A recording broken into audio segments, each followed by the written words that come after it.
Boa tarde a todos. Sejam bem-vindos.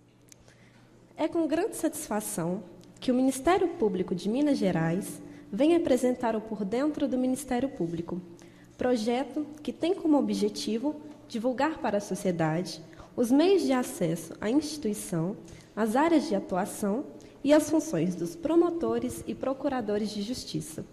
Com isso, o Por Dentro do Ministério Público busca aproximar a população, despertando e motivando as pessoas para o exercício da cidadania. E para falar sobre esses assuntos, ouviremos a promotora de justiça,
aqui em Mateus Leme por uma semana.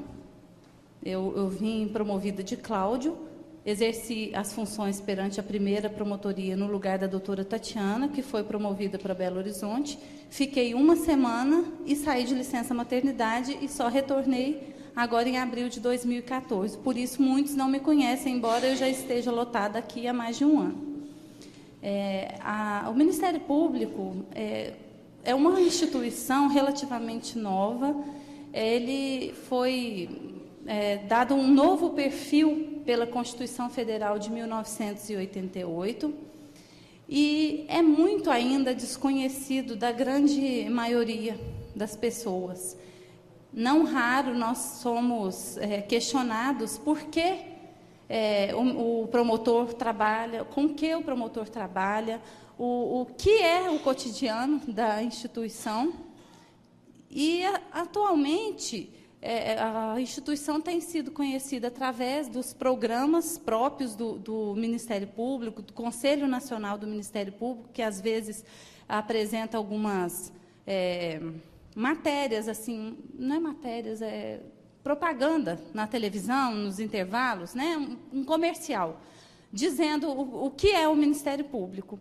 E, na verdade, o Ministério Público ele já existia antes da Constituição Federal de 88, mas, como eu disse, essa norma ela veio para mudar um monte de coisas no Brasil, né, consolidando a democracia, e colocou entre as funções essenciais à justiça o Ministério Público.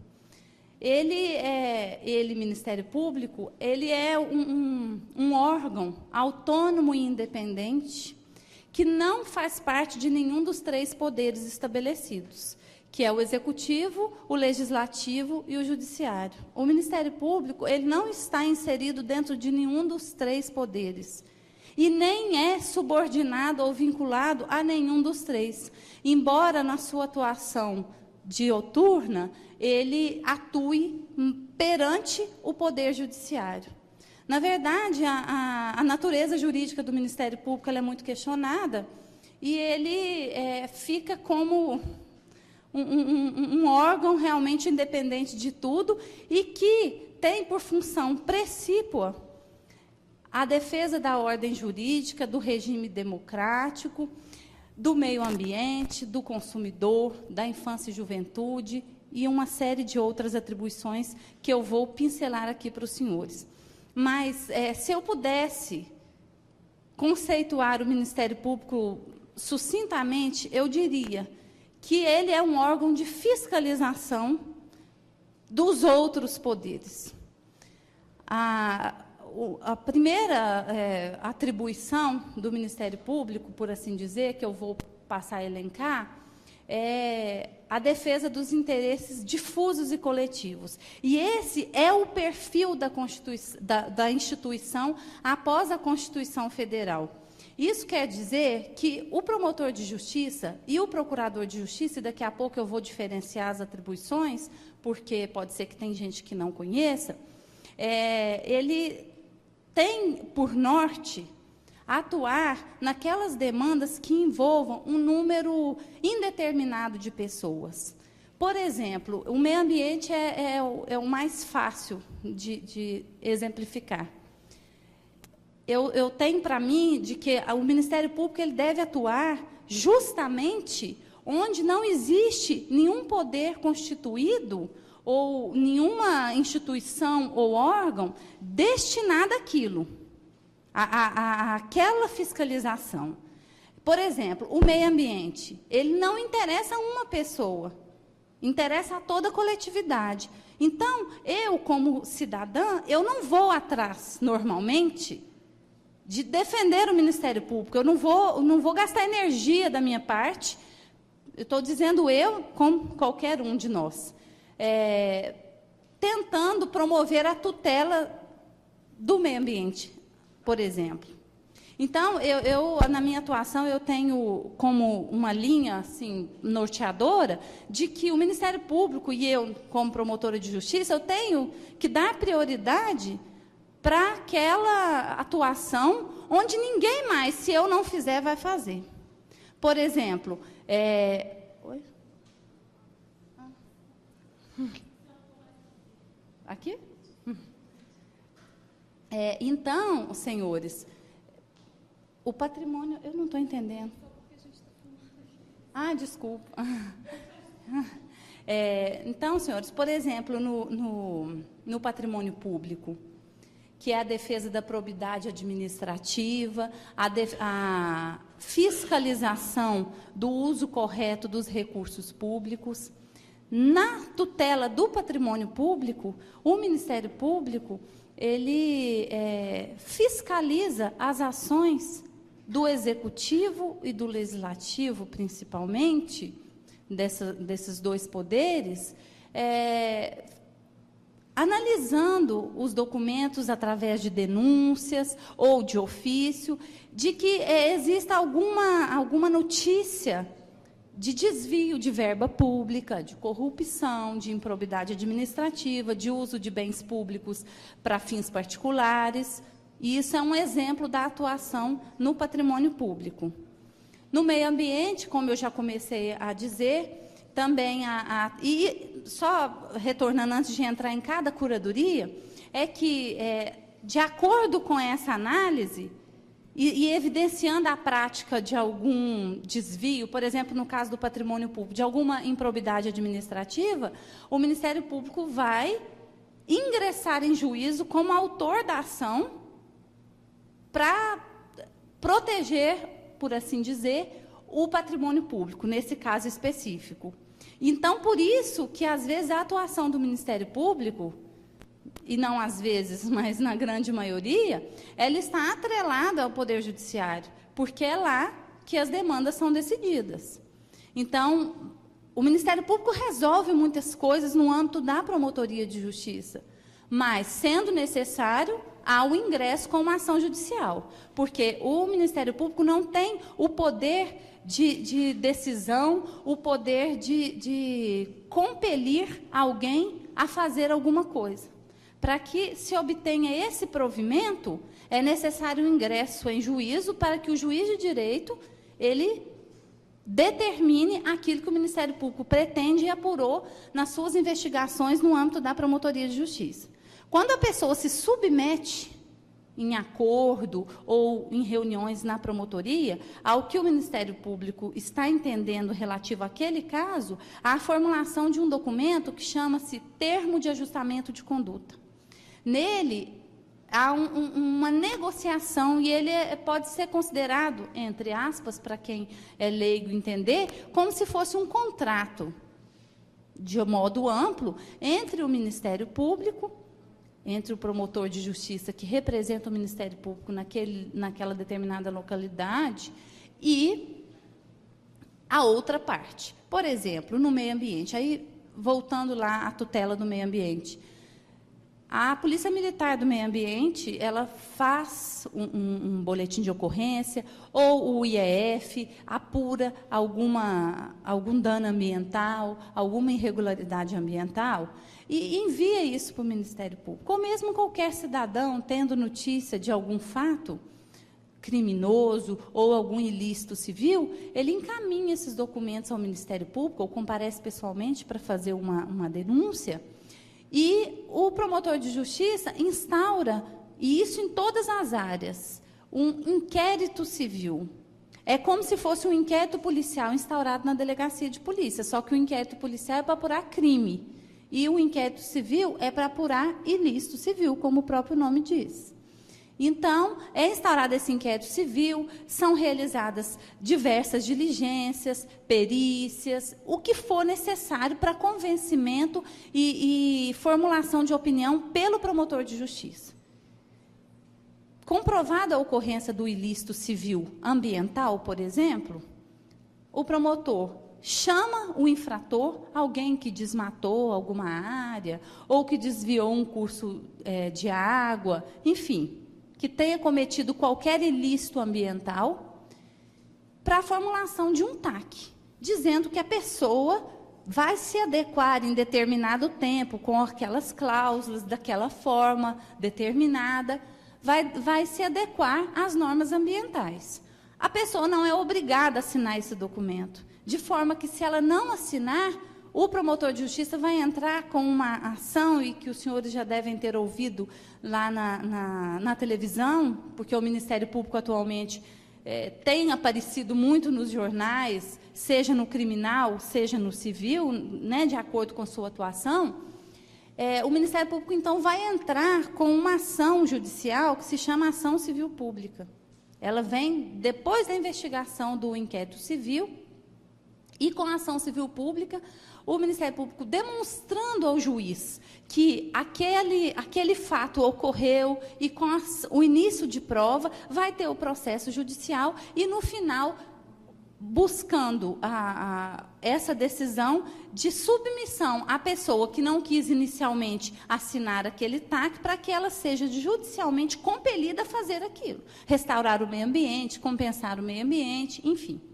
Essa responsabilização, tanto em todas as áreas, patrimônio público, e essa é um exemplo mais detalhado que eu dei do meio ambiente, que é, inclusive, a área de atuação minha aqui em Matheus Leme, uma delas, daqui a pouco eu vou explicar qual que...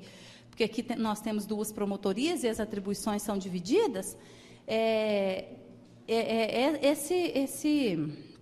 Esse inquérito civil também, só fazendo um parêntese, ele pode ser arquivado. Se, ao final, depois de toda a investigação, o Ministério Público entender que não é suficiente, o que tem lá, as provas colhidas não são suficientes para o ingresso da ação civil pública, então é promovido o arquivamento desse inquérito civil. E aí, isso é remetido ao Conselho Superior do Ministério Público em Belo Horizonte para homologação, e isso é arquivado. Agora, o que eu estava dizendo, tomando o fio da meada novamente, é que, em qualquer área, a responsabilidade civil ela é diversa da penal. Muitas vezes, até pelos noticiários na TV, o Ministério Público fica atrelado na sua atuação penal, criminal. Por exemplo, nos casos desses crimes bárbaros, que aparece o promotor fazendo o júri, no caso do goleiro Bruno, no caso da menina Isabela, aí aparece promotor de vez em quando na televisão, e aí fica essa imagem do promotor vinculado à atuação penal. Mas o Ministério Público é muito mais do que isso. É muito mais do que isso. São inúmeras atribuições, até demais, que o promotor, às vezes, não consegue dar conta de toda a demanda, mas o que é importante ressaltar é que, nesses interesses, nessas curadorias à parte do penal, O norte, como eu já disse, do Ministério Público é a atuação coletiva. O que for interesse individual de uma pessoa, ou de duas pessoas, enfim, que não tiver nenhuma consequência para toda a sociedade, o Ministério Público não atua. Então, por exemplo, numa causa judicial, em que uma determinada pessoa está cobrando uma dívida de uma outra determinada pessoa, não há participação do Ministério Público nessas causas. E é isso aí que eu acho importante, perceber esse perfil que a Constituição trouxe ao Ministério Público. De órgão agente, quer dizer, ele entra com o processo judicial em favor de toda a sociedade. Há quem diga que o Ministério Público é o advogado da sociedade, porque o advogado como nós conhecemos, aquela pessoa que se forma em direito e tem OAB, ela é advogado de pessoas. Eu vou lá e contrato um advogado para me defender nisso, eu vou lá e contrato um advogado para aquilo. E a sociedade, nesses interesses que não são específicos de alguém, fica desprotegida. Por isso a necessidade de existir um órgão, uma instituição com poderes de requisição, previsto na Constituição, e que não se submete a nenhum outro poder para que faça a defesa, judicialmente ou extrajudicialmente, desses interesses que não tem ninguém individualmente interessado neles. E essa razão de fiscalização, de órgão atuante, ativo e dinâmico, é que faz com que o Ministério Público não se subordine a nenhum dos outros poderes. Porque como um promotor de justiça vai fiscalizar, por exemplo, um prefeito municipal, o desvio de alguma verba do município, por exemplo? Como que vai ocorrer essa fiscalização se esse mesmo promotor de justiça é subordinado ao Poder Executivo? Estaria ele, o promotor, sujeito a qualquer pressão política? Então, o promotor de justiça, pela Constituição Federal, ele foi dotado de algumas prerrogativas que ele fica tranquilo para agir contra quem quer que seja, sem risco de ser punido, de ser perseguido política ou administrativamente. O Ministério Público é independente dos poderes e os promotores de justiça, eles atuam de forma consciente e livre, de acordo com a sua consciência e com a lei. Nós não devemos obrigação sequer para o Procurador-Geral de Justiça, que é o chefe do Ministério Público no Estado. Então, se eu, em determinado caso, entender, vamos supor no criminal, que aquilo ali não é crime, e arquivar aquele inquérito policial, o juiz, não concordando com aquele arquivamento, tem que mandar para a chefia do Ministério Público. Olha, o promotor Maria José arquivou esse inquérito policial, mas eu acho que tem crime aqui, e ela está dizendo que não tem crime. O procurador-geral, se eu tiver fundamentos, obviamente, o procurador-geral, entendendo que tem crime, ele manda o inquérito policial para outro promotor. Então, o promotor ele tem essa garantia de que ele pode analisar aquilo ali com liberdade. E aí, nisso, me puxa um outro ponto para explicar para os senhores, de que o promotor de justiça, na grande maioria das vezes, ele está no processo criminal, e aí agora eu já passei para a atuação criminal, como o órgão acusador. A atuação criminal do Ministério Público, ela é voltada para a acusação. Como eu disse, usando aquela palavra do senso comum de ser advogado da sociedade, o crime cometido, ele não afeta apenas a vítima, ele afeta também toda a sociedade.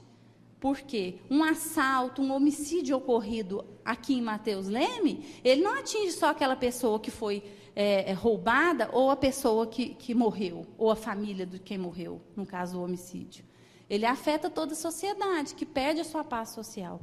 Então, mais uma vez, por esse perfil constitucional, o promotor de justiça, na condição, e aí eu coloco entre aspas, porque não tem nenhum lugar que é falado isso aí a gente aprende estudando, entre aspas, mais uma vez, advogado da sociedade, então, vai ingressar com aquela ação penal. O Ministério Público é o titular, pela Constituição Federal, da ação penal pública.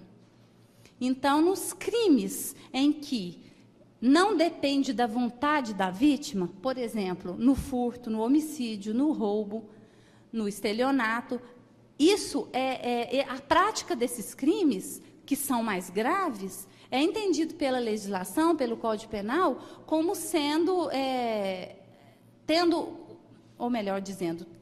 afetado, ele é tido como que afeta toda a sociedade, não só aquelas vítimas. Por isso, independe da vontade da vítima. Uma vítima do furto chegar e dizer, não quero, essa pessoa me furtou realmente o meu computador, mas eu não tenho interesse que esse processo prossiga. Infelizmente, ou felizmente, não sei, a sua vontade não importa. O promotor de justiça vai continuar com o processo criminal, ou se não tiver ingressado ainda, vai ingressar, se tiver os elementos suficientes. Então, na ação penal, o promotor é tido como o acusador. Só que isso não é bem verdade na medida em que o promotor de justiça, analisando os autos, como eu disse, de inquérito policial, se entender o caso de arquivamento, ou mesmo depois de ter ingressado com a ação penal, chegando ao final, entender que não é caso de condenação, pelas provas colhidas, ele entender que o fato praticado não é crime, ou que aquela pessoa não é a responsável pela prática deste fato, então, o promotor pode perfeitamente pedir a absolvição do réu. É claro que, havendo elementos para que ele seja condenado, o promotor vai pedir a condenação, e é assim que ocorre na maioria das vezes. Mas o que eu quero deixar claro dizendo isso é que o promotor de justiça, ele não está obrigado a pedir a condenação. Se ele entender, como eu disse, pela sua consciência, pela prova dos autos e de acordo com a análise da lei, que é caso de absolvição, nada impede que isso seja feito, inclusive em plenário do júri, inclusive no tribunal do júri. Pode chegar em plenário, se entender o caso, que não é caso de condenação, pede absolvição. Eu mesma já fiz isso. Então, existe essa independência funcional. Existe também um outro princípio, que é a unidade. O promotor de justiça, eu já disse bastante da independência funcional, agora eu vou dizer da unidade, que o Ministério Público é um só, independente de quem atua. Então, no meu caso, a doutora Tatiana era a promotora anterior. Ela foi embora, eu assumi a promotoria. Na minha licença, outros promotores vieram para responder pela promotoria. O Ministério Público continuou sendo independente de quem seja o promotor que esteja ali naquele local, justamente por essa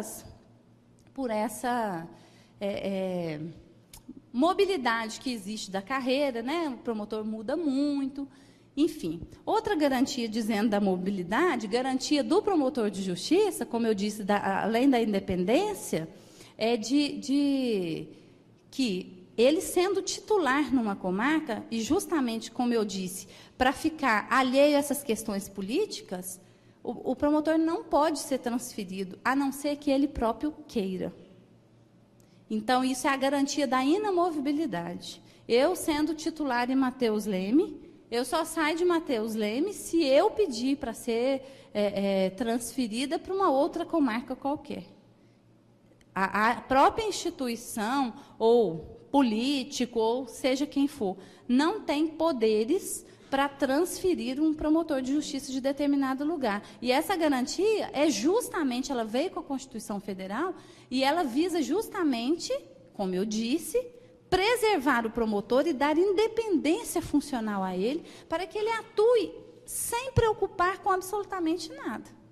De forma que, se ele tiver que processar alguém, o prefeito da cidade, o presidente da Câmara, seja quem for, ele não estará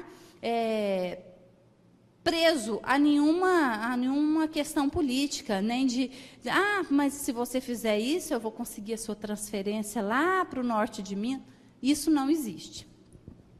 Então, eu disse da atuação criminal, eu disse já da atuação civil no patrimônio público e no meio ambiente. Agora eu vou explicar, eu já devia ter feito isso no início, é que as promotorias de justiça, em comarcas já um pouquinho maiores, como é o caso de Matheus Leme, ditas de segunda entrância, as promotorias, no local em que existe mais de um promotor de justiça, as atribuições, por óbvio, são divididas, assim como são divididas para os juízes. E aqui em Matheus Leme, nós temos 2 promotorias de justiça. A doutora Cíntia ficava à frente da segunda promotoria e a doutora Tatiana à frente da primeira.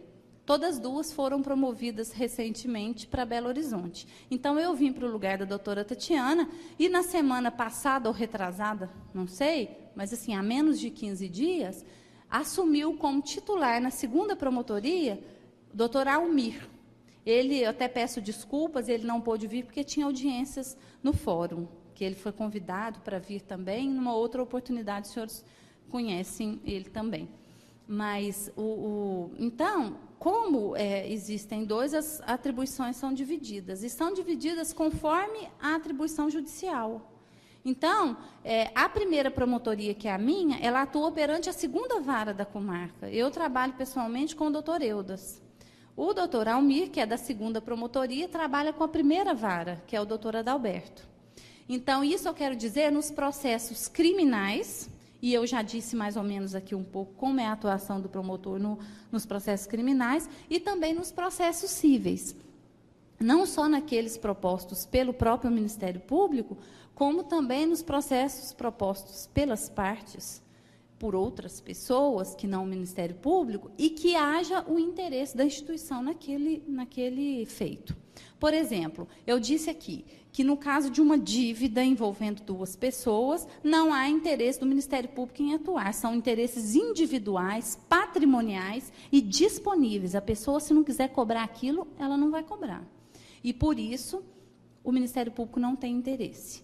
A atuação do Ministério Público se dá nos casos de interesse difuso, que é, por exemplo, o exemplo clássico do meio ambiente, coletivo, que é aquele que envolve um número muito grande de pessoas, nos individuais homogêneos, quer dizer, também que envolve interesse de algumas pessoas, mas que os interesses, eles são iguais, e também que afetam toda a sociedade, e também nos direitos individuais indisponíveis. Então, na atuação civil comum, nos processos propostos pelas partes, normalmente o Ministério Público atua apenas nos casos de direitos individuais indisponíveis. Isso quer dizer que, por exemplo, numa ação de divórcio, numa ação de alimentos, que envolvam menores, todas as ações judiciais que têm como uma das partes um menor de 18 anos, o Ministério Público vai atuar justamente para preservar os interesses desse menor, para que não sejam eles dispostos pelas outras partes ou até pelos seus próprios pais. Então, ele atua nessas ações que o Ministério Público não é o órgão agente, quer dizer, ele não é o autor, ele atua como fiscal da lei. Então, num processo de adoção, por exemplo, uma pessoa entra com uma adoção de um menor. O Ministério Público vai atuar naquilo ali, naquele processo, desde o início até o final, com legitimidade para recorrer, inclusive, ao Tribunal de Justiça, desde que o juiz vai mandar esse processo para o Ministério Público, para analisar, para ver se a lei está sendo ferida, se o interesse daquela pessoa está sendo ferida. No caso, esse é o caso típico de interesse individual indisponível. No caso de ações de Estado, por exemplo, de investigação de paternidade, independente de quem esteja no polo ativo ou passivo.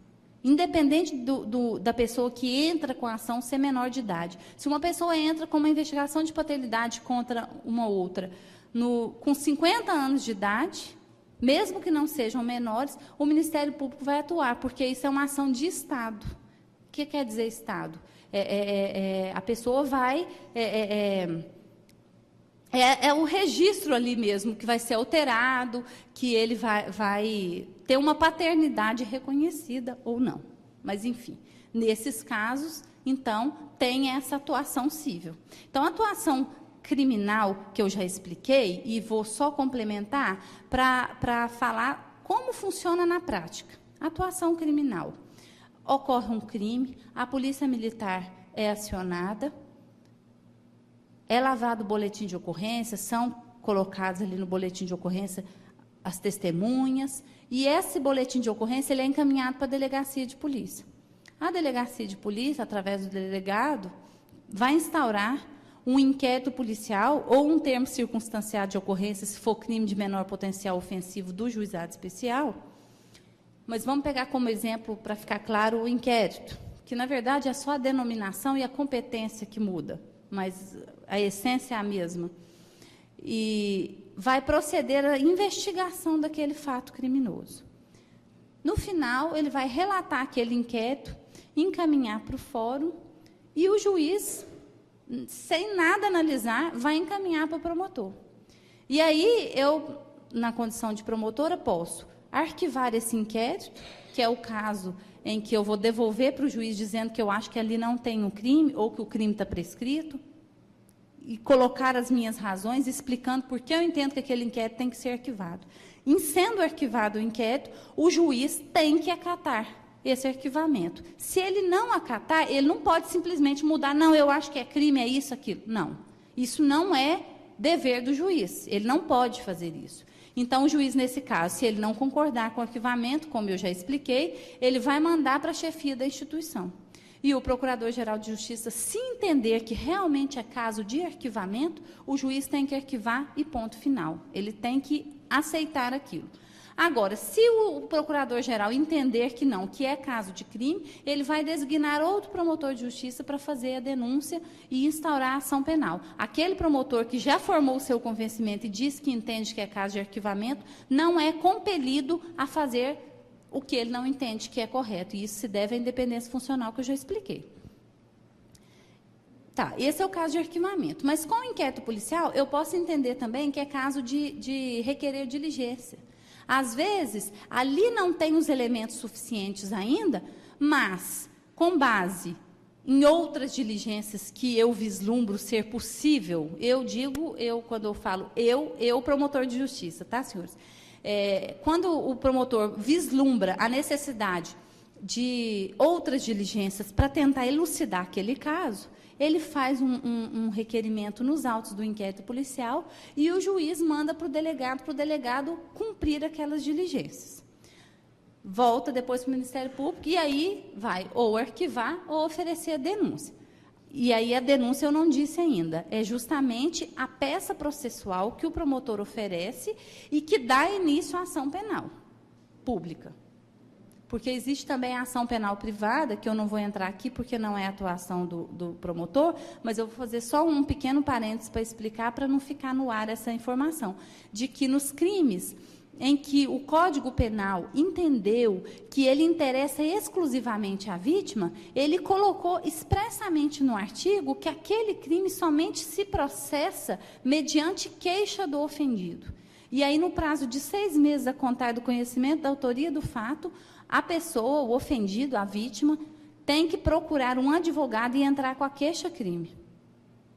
O promotor só trabalha nas ações penais públicas. Ele só trabalha assim, ele só ingressa, porque na ação penal privada também vai para o Ministério Público, mas na condição de fiscal da lei. Só para fiscalizar se aquilo ali é uma ação penal privada mesmo, se está sendo cumprido a lei. Se está sendo cumprida a lei. Mas eu vou dar um exemplo do crime de ação penal privada. Por exemplo, a difamação. O Código Penal entendeu que, nesse caso, ela só interessa a pessoa que foi difamada.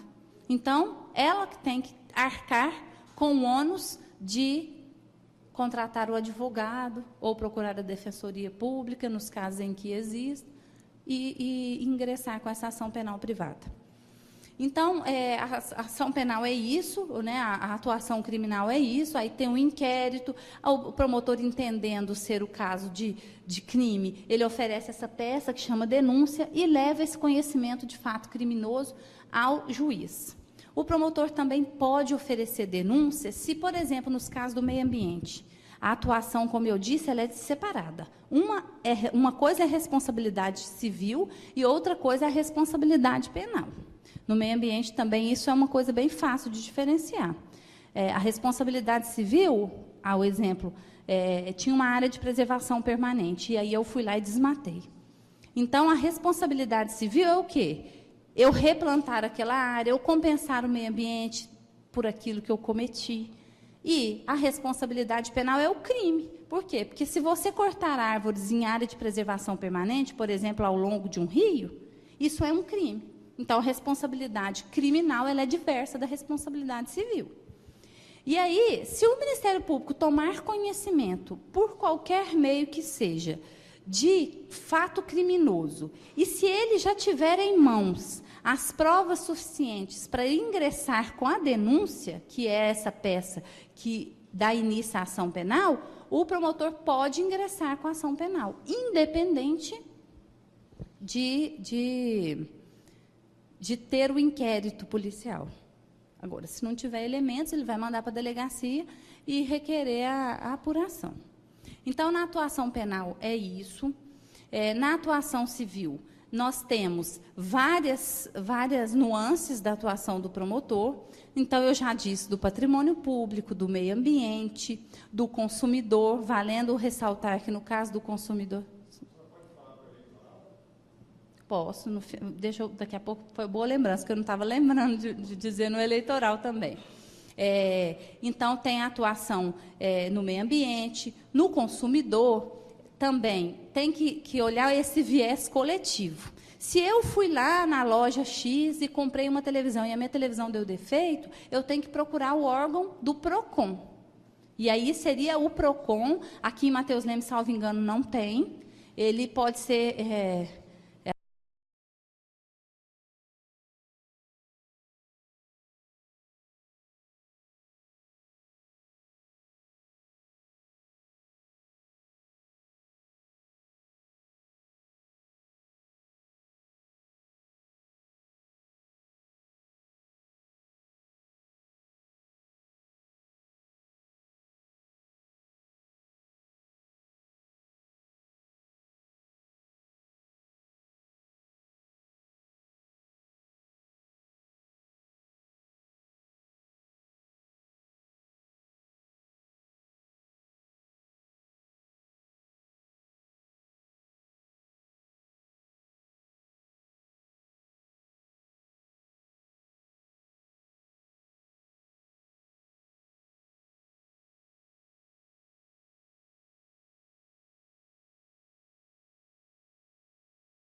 Leme, Cláudio Pinto de Paiva Júnior. Representando o prefeito de Mateus Leme, Marlon Aurélio Guimarães, o chefe de gabinete, Roberto Rodrigues, o vereador Lúcio Madureira, o comandante do 6º Pelotão de Polícia Militar de Mateus Leme, o 2º Tenente Giovanni Aparecido de Nóbrega, o ouvidor da Prefeitura de Mateus Leme, Moacir Eustáquio, e o secretário administrativo municipal, Marcos Júnior Diniz. Agradecemos a presença de todos, desejamos a todos um bom fim de tarde e muito obrigada.